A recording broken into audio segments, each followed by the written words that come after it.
Enfoque. A lusofonia em... Bem-vindos a mais um programa Enfoque pela Rádio Transforme e pela Revista em Comunidade. Hoje o nosso convidado é o professor José Manuel Simões, da Escola Superior de Jornalismo de Macau. E nós vamos conversar sobre a China, Taiwan, as relações, as ameaças e agora como é que as coisas estão se dando no cenário atual. Seja muito bem-vindo, mas antes de começarmos, eu gostaria de pedir a você que nos segue, nosso amigo, nossa amiga, se inscrevesse no nosso canal, que curtisse, que compartilhasse, que enviasse perguntas, porque nós teremos imenso prazer em responder e nos ajudaria imensamente a divulgar o nosso trabalho e angariar mais seguidores para o nosso canal.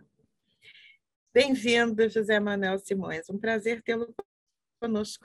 Tudo bem? É um prazer também. Bem-vindo à Rádio Transformer, José Manuel Simões. Obrigado por ter aceito este convite. É um prazer estar de novo convosco. Peço-vos desculpa por uma pequena retificação. Eu sou professor na Universidade de São José, em Macau. Peço desculpa. Tenho uma licenciatura na Escola Superior de Jornalismo no Porto.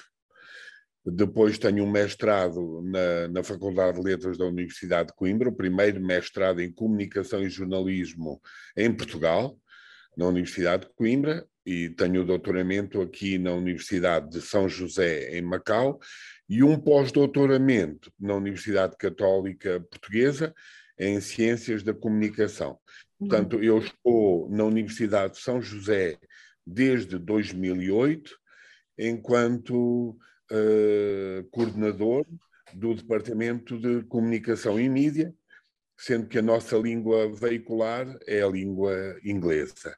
Ensinamos em inglês, mas, portanto, sou funcionário, sou professor a tempo inteiro, professor associado da Universidade de São José. Agora, por curiosidade e, de certo modo, como ponto prévio à nossa conversa, eu gostaria de saber como é que está o ensino e a expressão do português em Macau. Sim, pese embora uns esforços os esforços de algumas entidades, nomeadamente o IPOR, Instituto Português do Oriente, algumas universidades, a Universidade de Macau, o Instituto Politécnico, que agora passou à Universidade Politécnica, a Universidade de Cidade de Macau e a Universidade de São José têm feito grandes esforços para manter a língua portuguesa viva através do ensino, sendo que, na prática, efetivamente, a ideia de Macau enquanto plataforma entre a China e os países da CPLP, chamados erradamente países lusófonos, que é um termo colonial que eu acho que é desadequado, e, portanto, a ligação entre a China e as comunidades de povos de língua portuguesa é tentativamente feita a partir de Macau.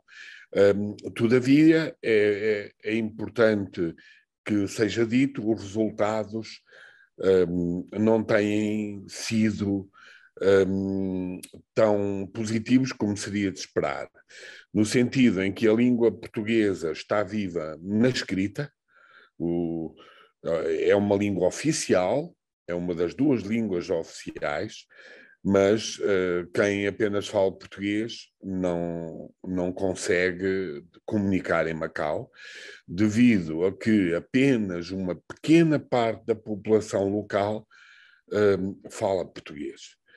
Portanto, a língua inglesa, devido à proximidade com Hong Kong e também ao facto de ser mais cosmopolita, é a língua de comunicação, nomeadamente todos os portugueses. Eu diria, infelizmente, porque efetivamente o papel da língua portuguesa e os esforços empreendidos por essas instituições e também algumas entidades como o Fórum de Macau não têm dado os frutos, nomeadamente em termos económicos. O Fórum tem essa perspectiva cultural e económica de ligação entre a China e os países da expressão portuguesa, mas os frutos têm estado aquém do que seria desejável. Eu queria ainda lhe perguntar, porque eu vi há pouco tempo eu vi um documentário, tem placas na rua em português e tudo mais. A gente cresce achando que a lusofonia é uma unanimidade. Na verdade, não é, né? Realmente é uma visão mais colonialista. Enfim, a língua portuguesa foi responsável pela unidade da cultura brasileira, né? Se fala português num país de dimensão continental como o Brasil. Então, para mim, é a língua mais bonita do mundo. Desculpa puxar brasa para minha sardinha, não é? Há sotaques diferentes, há maneiras diferentes, há falares diferentes dentro do português, mas, para mim, ainda é a mais sonora, a mais linda, a língua de Camões. Fecha parênteses, vamos direto à vaca fria, como se diz no Brasil. Eu queria saber, nesse contexto que agora a China está inserida, nesse contexto mundial, como é que como é que a mídia em Macau, como é que a mídia, de modo geral, o senhor que é um homem de Coimbra, em Macau, como é que o senhor vê a leitura que a mídia, o tratamento que a mídia dá às notícias, ao fator Pelosi, à pandemia, aos fatores de urgência climática, a desigualdade social que se impõe, tudo isso junto e misturado, todos são assuntos urgentes e ainda entra Pelosi nessa história. Como é que o senhor vê isso? É uma excelente pergunta. Já agora deixe-me também fazer um parênteses no seguimento daquilo que disse. Em 2018, o nosso querido amigo Arnaldo Antunes, grande artista, poeta, escritor, cantor, músico. Sou fã. Que esteve aqui conosco num festival muito interessante, do qual eu também já fiz parte enquanto escritor convidado, que é o Rota das Letras, e eu tive o prazer, sendo amigo dele de longa data, de o receber aqui em Macau, e ele às tantas dizia-me: Simões, que legal, aqui em Macau ninguém fala português, mas tudo é traduzido. Maravilhoso! Em relação à pergunta que me fez, que é uma pergunta bastante pertinente e interessante, eu devo lhe dizer o seguinte: é importante recuar aqui até à altura do Andover, 1999. O Andover é a passagem do testemunho de Macau para a China, de Portugal para a China. Uma passagem de testemunho pacífica, harmoniosa, onde foi estabelecido que Macau seria, tal como tinha sido Hong Kong, parte da ideia um país, dois sistemas. Uhum. Até essa altura, até 1999, podemos dizer que o controle da imprensa em Macau, podemos inclusivamente falar de censura, era muito mais ativo da parte do governo português com os jornais portugueses. Em 99? Até 99. Até 99. Claramente, um controle, uma ingerência sobre as publicações portuguesas, que custou inclusivamente alguns despedimentos, alguns jornalistas mais afoitos, e, por outro lado, uma maior, podemos chamar-lhe assim, liberdade da expressão da parte da imprensa em chinês, também devido ao facto de o governo português não dominar a língua chinesa e, portanto, não tinha acesso a toda a informação que era veiculada nos órgãos de comunicação em língua chinesa. Acontece que o paradigma mudou a partir dessa altura. Houve efetivamente um receio da parte dos portugueses residentes de Macau, em que as coisas iriam efetivamente mudar e que a ideia um país, um sistema não ia vigorar, o que fez que muitos portugueses tivessem retornado a Portugal, mas rapidamente perceberam que não, que afinal o sistema estava a ser cumprido, nomeadamente o papel da língua portuguesa, nomeadamente o papel da jurisdição portuguesa, da lei em língua portuguesa, em Macau, continuou efetivamente a ser ativa, mas, por outro lado, numa fase inicial, a imprensa portuguesa deu aso a alguma liberdade de expressão, até porque o controle, a tal ingerência sobre os órgãos de comunicação social em português passou a ser bastante menor, neste caso por alguma falta de conhecimento e de manuseamento da língua portuguesa por parte das entidades chinesas e um maior controle da imprensa em língua chinesa. Isso é assim desde 99 até há um ano atrás. Há um ano atrás dá-se um acontecimento que marca a situação de liberdade de expressão da imprensa em português e que despoleta uma série de assuntos, que é um advogado bastante conhecido aqui em Macau, Dr. Frederico Rato, que fazia parte do painel de oradores de um programa que se chamava Contraponto, que fala de Tiananmen, da questão de Tiananmen e do facto do governo local não ter permitido as celebrações do dia de Tiananmen aqui em Macau, com o argumento da pandemia. O Dr. Frederico Rato abordou o assunto e percebe que é censurado, porque quando o programa vai para o ar, as declarações dele não são emitidas. E ele, perante este facto, torna público, nomeadamente em entrevistas a jornais locais e a jornais de Portugal, nomeadamente o jornal Expresso em Portugal e aqui os jornais Plataforma, que é um jornal que, aliás, tenta fazer esse vínculo com a comunidade de povos de língua portuguesa,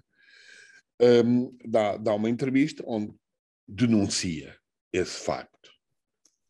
No seguimento desse facto, há o início de pressão, de pressões por parte das administrações de alguns órgãos, nomeadamente a televisão de Macau, onde, eu sei, o diretor é pressionado, por sua vez, o diretor pressiona os jornalistas, isso é muito mal recebido da parte da comunidade de jornalistas de língua portuguesa em Macau e faz com que haja um êxodo de jornalistas portugueses de Macau considerável.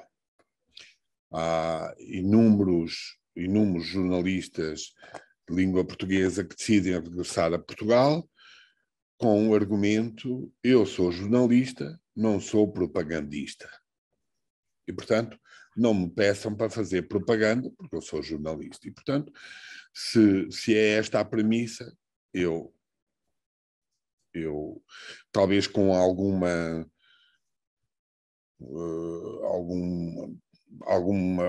entidades, algumas pessoas consideraram algum excesso de zelo, outras consideraram verticalidade, ética e rigor deontológico, e de facto deu-se essa situação de êxito. Curiosamente, no seguimento disso, tem acontecido em Macau nos últimos tempos, neste caso muito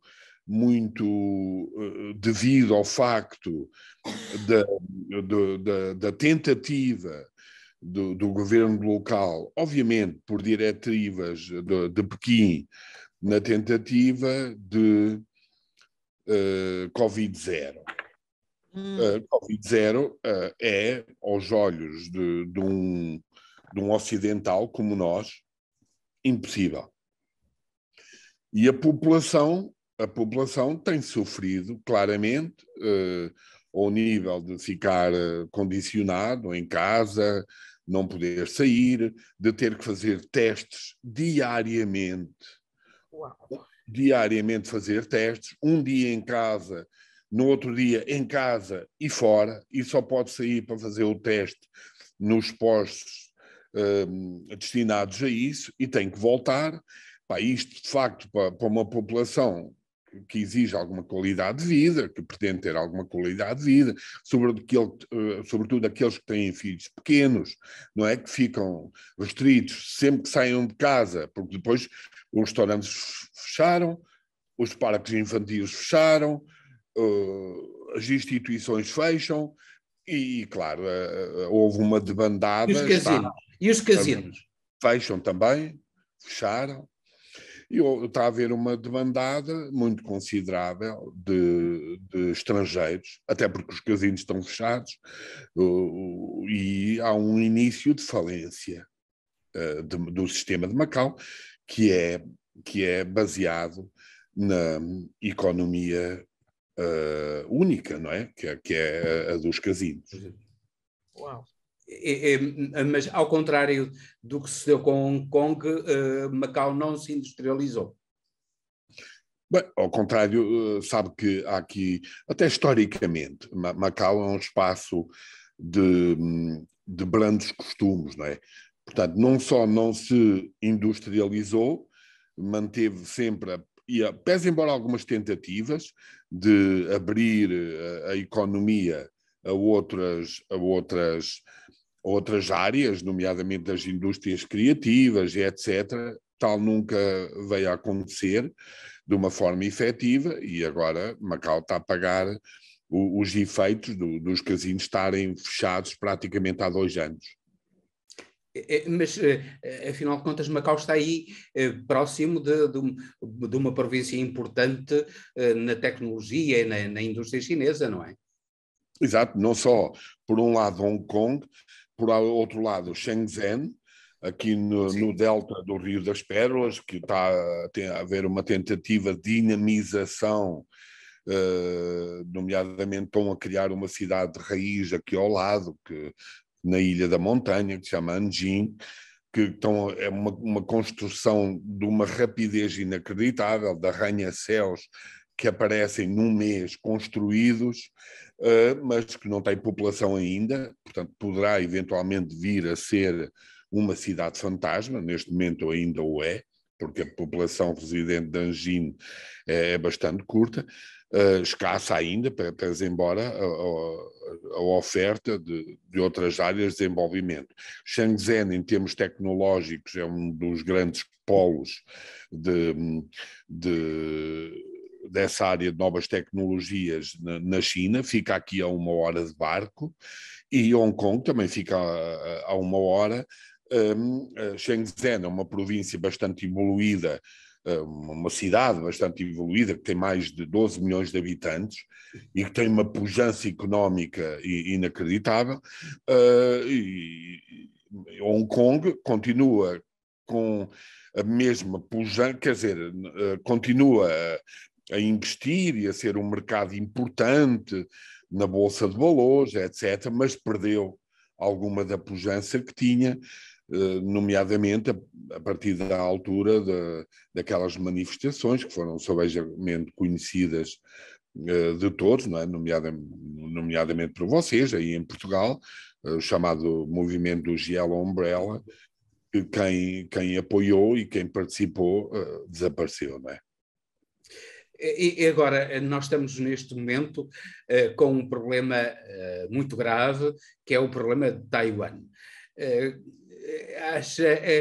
Qual é a sua opinião acerca da ida da Nancy Pelosi a Taiwan neste momento, um momento particularmente grave para a humanidade, com uma guerra na Ucrânia que pode transformar-se também numa guerra mundial, porque a NATO, os Estados Unidos e a NATO, no fundo, estão ali presentes nessa guerra. Foi um erro da diplomacia americana, foi um erro da Nancy Pelosi. O que é que explica esta ida de Nancy Pelosi a Taiwan? Bem, localmente, da parte das entidades chinesas, nomeadamente, é visto como uma provocação, não é? E a China continua a insistir, por favor, não se metam.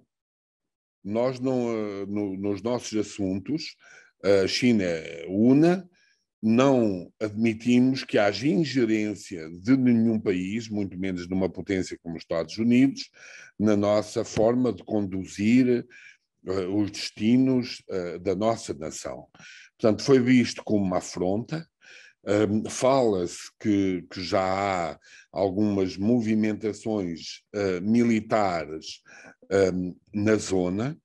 É importante afirmar que, por um lado, a mim me parece que ela, pela população e pelos governadores de Taiwan, é bem-vinda.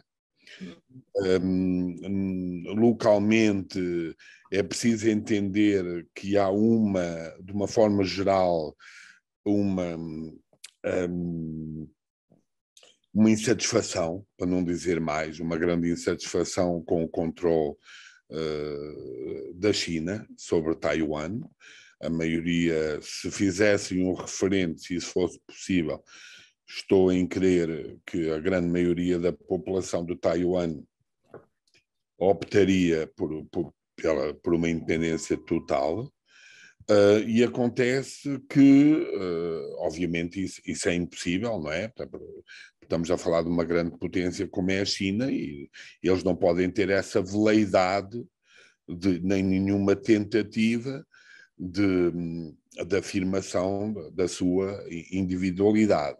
A China continua a insistir, a China é uma só, incluindo Hong Kong, Macau, Tibete, Taiwan, e não admitimos ingerência da parte de quem quer que seja.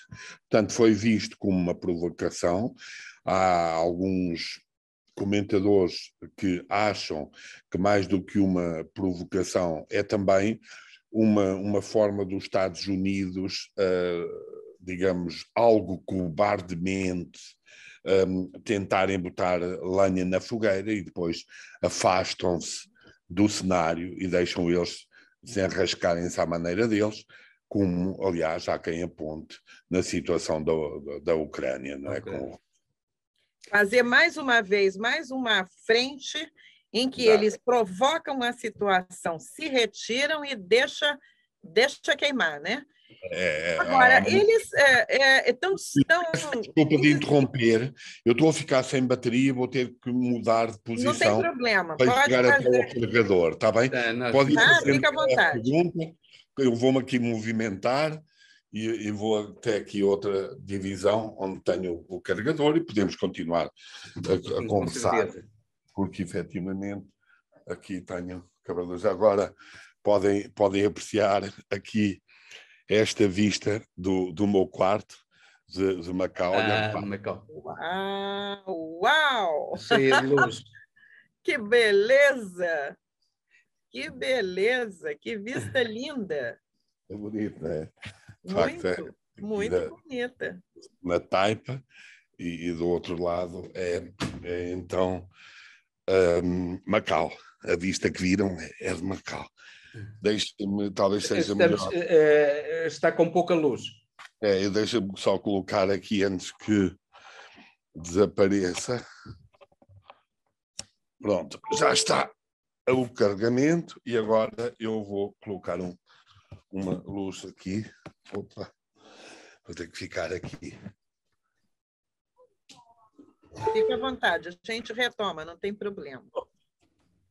Agora já está bom, né? Sim, agora está A melhor. luz está ótima, está perfeita. Podemos ficar aqui, então.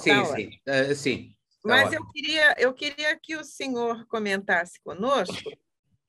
Afinal, os Estados Unidos ignoram, agora passam a ignorar os 3 tratados inclusive, não tem embaixada de Taiwan nos Estados Unidos. A China não é? Tem assento permanente. Como é que faz isso? Como é que relação que ficou agora? Como é que está esse...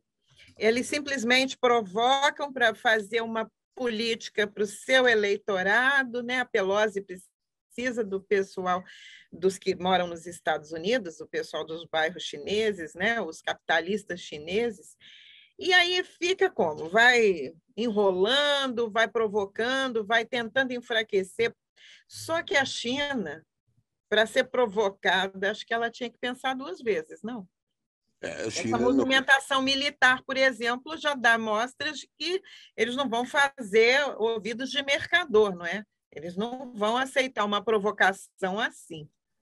Claro, exatamente. E, por um lado, obviamente, não é preciso ter muito cuidado com a China, não só devido ao seu poder bélico, mas à sua posição na economia global, não é?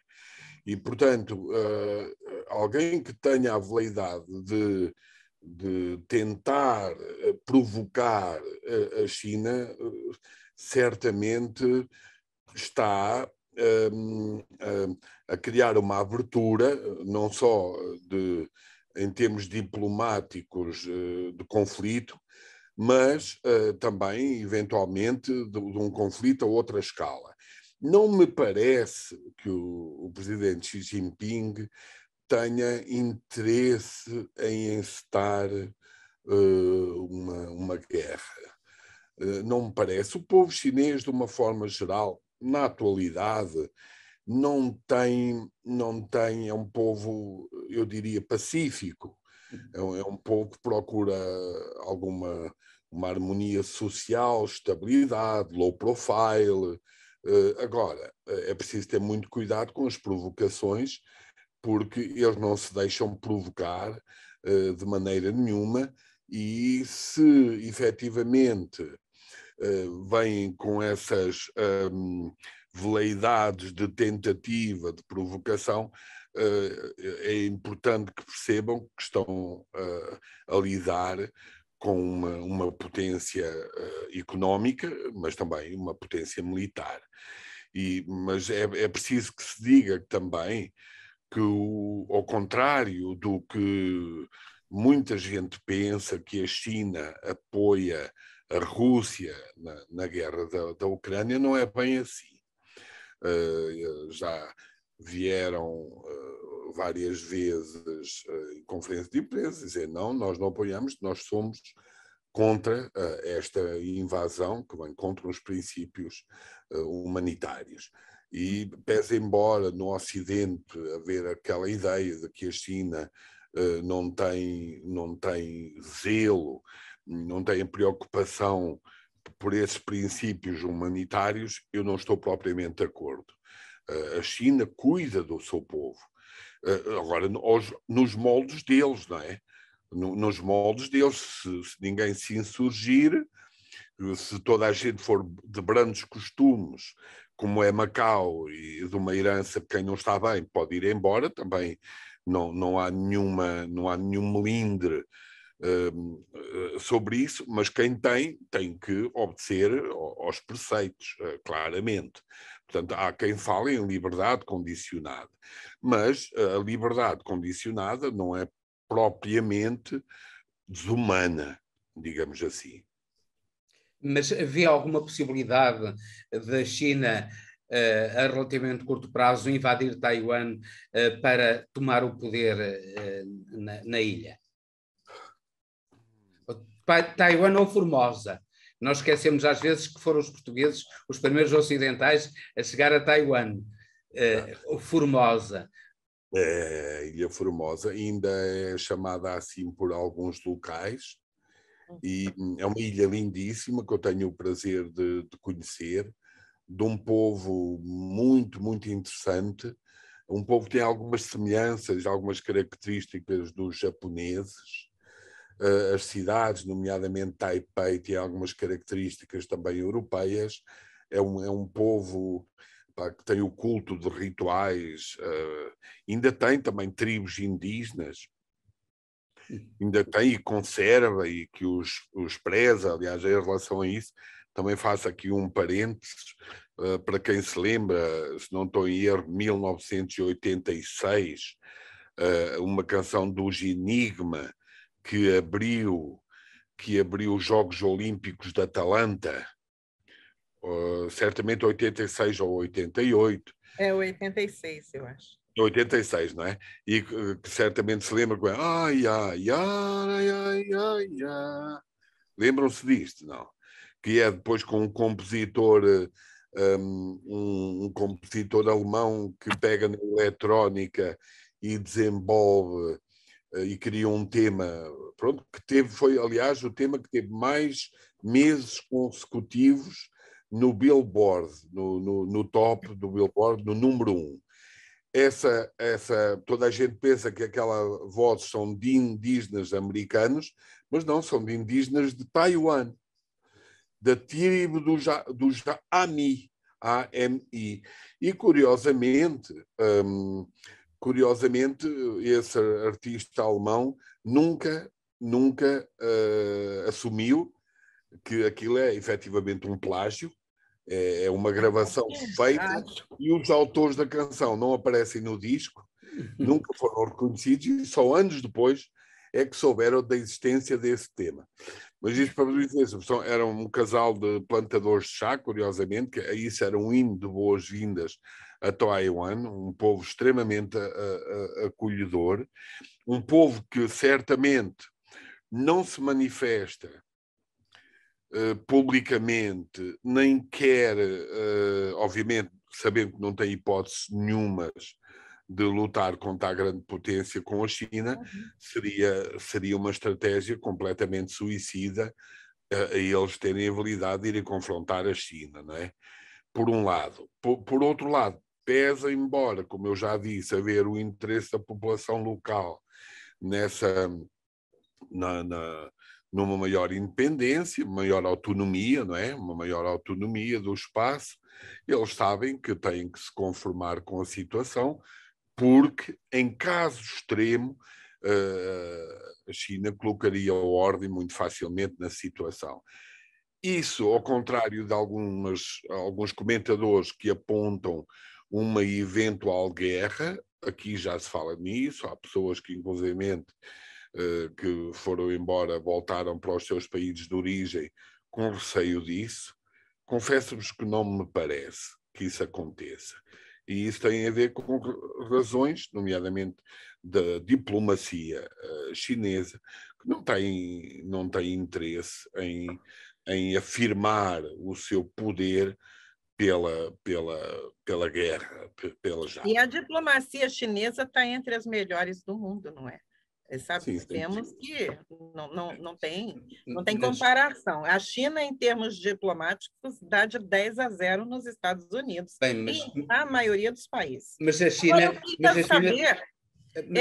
Desculpa, Henrique, mas a população, de modo geral, está tranquila com relação a isso? A população...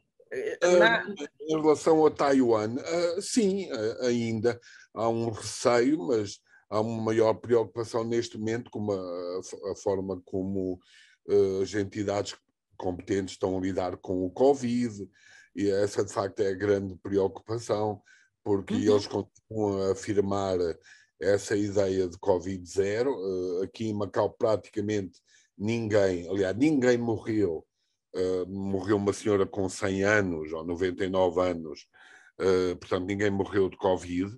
Há efetivamente um controle de tentativa da ideia de Covid-0, que está a criar alguma celeuma, algumas divisões dentro da população em geral, e isto é o que tem estado na ordem do dia aqui em Macau. Em relação a Taiwan, vi, por exemplo, nas notícias ontem, uma entrevista à população em Taiwan devido a esta questão da presença lá da senhora Pelosi, e a população dizia, obviamente, isto não faz sentido, mas também qual é o mal da senhora vir aí, não é? Quer dizer... Mais ou menos, né? Ela não é uma simples turista. Quando a presidente do Congresso vai, ela vai em caráter oficial, né? Ela vai com uma intencionalidade, ela está passando um recado para o mundo, não é? Não vai simplesmente fazer uma comprinha, não é? E depois, grande parte da população, a maioria, acha efetivamente uma grande cobardia, ousadia também da parte dos Estados Unidos, que está a meter lenha na fogueira, não é como se diz?